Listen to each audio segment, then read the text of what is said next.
Holy sh! Hey friends, in today's video, I want to talk about the Mothkeeper exotic gauntlets that were recently added this season. It turns your grenade into a moth, which still acts as a grenade, by the way, so if you pick it up, you can activate a perk like Adrenaline Junkie, which is featured on this bow that you see in the background called Strident Whistle. And yes, with Adrenaline Junkie proc, it does one tap.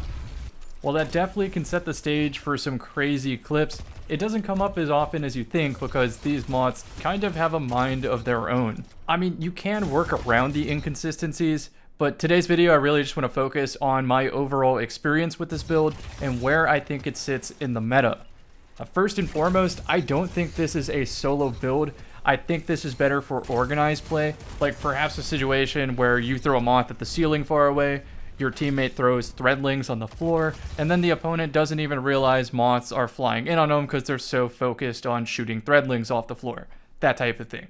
No pun intended, but this exotic has a lot of moving parts, so I'm going to try to explain the mechanics in terms of distances where the grenade lands. If you throw the grenade at your feet, it will create 2 overshield moths, and each is about a 20-ish HP overshield. I think it's 22.5 or something like that. But it's basically the same as a Titan barricade, except for your hunter. And this can also spread across your entire team, so if all 3 of you are sitting there, only 1 or 2 of you is getting the overshield, not all 3. If the grenade lands at medium distance, let's say 30 meters away from you, near the opponent, then it will create 1 attack moth and 1 overshield moth. And the attack moth will deal 31 damage, and also can blind in about a 4-meter radius. Finally, at long distance, it will create 2 attack moths, which can combo with a bow headshot to clean up if both of the moths make contact. However, like I was alluding to, this is very, very rare in gameplay because the moths really do have a mind of their own. So to give yourself the best chance, I would backpack 1 or 2 extra grenades, depending on if you're playing Strand, and just throw all 3 of them and hope for the best. If you're teaming up with other Strand hunters that are also using Mothkeepers or Threadling spam, either one works, then you want to coordinate your tosses and prepare to use Adrenaline Junkie, but don't expect it to happen every time. So I tried a variety of different setups with Mothkeepers. I kept going between stasis and having both Shatter Dive and an offensive grenade, using Shatter Dive to get me out of the air so I could play a bow a little bit better. But then I went back to Strand because Strand has the radar manip, even though I guess you have radar manip in the sense that if the moth's blind, it takes away their radar, but it's not enough compared to Invis or Strand, where Strand can drop a clone on the floor. And it's even crazier when the moth takes away the radar comes back, and then there's a clone where they thought you were, and then you hit them with the bow again. Speaking of bows, side tangent on bows, I feel like these are finally on the table to be nerfed because their usage numbers are up enough. And I really do think they are a very easy weapon to use, but that's not saying the same thing as they're a hard weapon to master and very clearly have a high skill ceiling. Anyway, I say this because I don't want y'all to break your back trying to get a perfect Adrenaline Junkie bow, because you might only be enjoying this build for like a season, because one of the things they could hit on bows is precision damage, and as soon as they do that, well, you might not be able to one-tap. And there's nothing set in stone, by the way. I'm just speculating based off usage numbers in very specific pocket regions of the player population. Also, don't roast me too hard for this gameplay. This was my first game back from TwitchCon, and it happened to, I think, be an undefeated match. So I was like, yeah, that's good enough, even though I really don't feel like I played well this game. But really, it was just supposed to be a proof of concept game so that you could kind of see what I'm cooking here as I talk about my experiences. So, yes, I like to backpack a lot of moths on Strand and use them for one very explosive, quite literally, play. You can throw 1 or 2 of them in the air and then another at the floor so that they can all sync up and hit the opponent from many different angles and just be overwhelming in general. And you can take that one singular kill and try to walk it all the way to a 7th column because now you have essentially a sniper rifle since the bow can one-tap.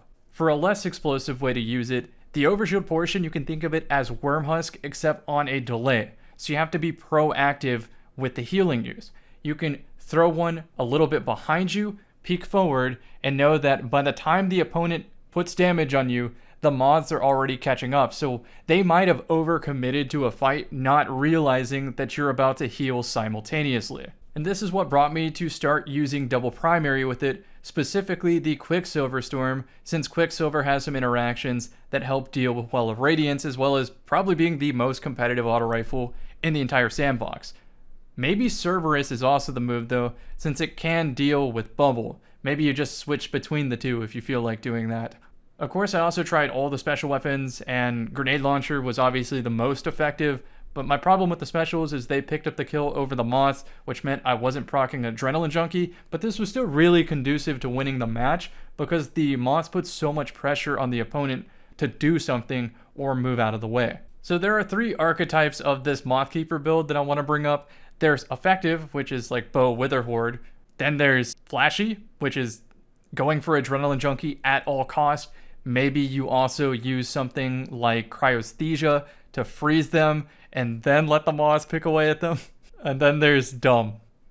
Really dumb. You could run 2 bows. You can run the Europa Biting Winds bow and this bow, and just main Biting Winds, go for Swashbuckler. If you pick up Swashbuckler, you have 1-taps. If the grenade gets the kill, you still have 1-taps in your back pocket. And just because I ultimately decided on Strand doesn't mean the other subclasses are out of the question.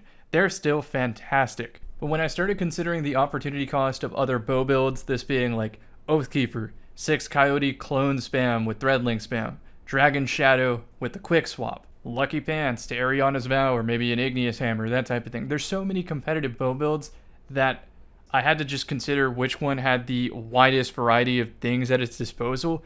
And I think for me, that is Mothkeepers.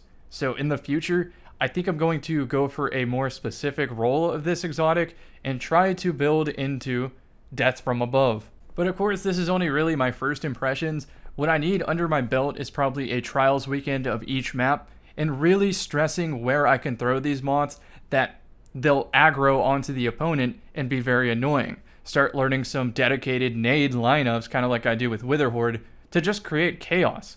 And that's what I think this exotic can specialize in.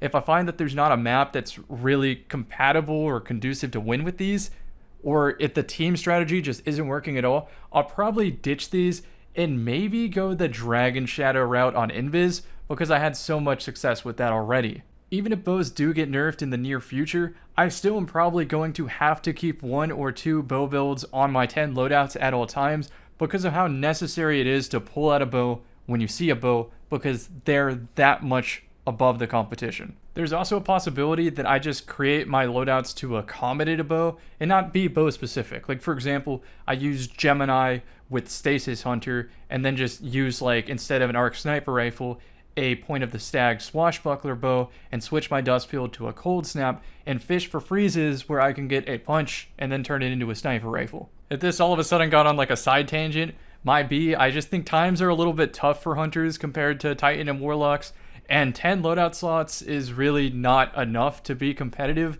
but you have to make it work anyway. So whenever I see a new exotic like this, I hope that it would be worth like 4 bow builds by itself, but unfortunately, I don't think it is. So I'm going to have to keep limit testing it in trials games, and I'll keep letting you know if it ends up staying in my loadout slots. Like Warlock by comparison is very simple for me in terms of the Season 22 loadouts. Like for example, standard T-steps, and it just switches weapons to accommodate the situation. Then we have double grenade launcher with Rain of Fire for when people want to use bows or something like that, and I have something equally as oppressive. Then there is Astrocyte Blink for a map like Endless Veil, where sniper rifles rule it and I want to play aggressive. And then the final one is Eye of Another World with stasis turrets for very coordinated setups with the team. Meanwhile, on Hunter, it's like, do I want Recov or do I want Resilience? Because I'm pretty much always doing mobility. And the Invis and Radar Manip stuff is nice, but if my teammates are also doing that, we sort of step on each other's toes. And so then I need some offensive builds to complement them. And by the time you just list all the options, you realize 10 loadout slots just isn't enough. But Mothkeepers were pretty fun, so I am definitely going to revisit them.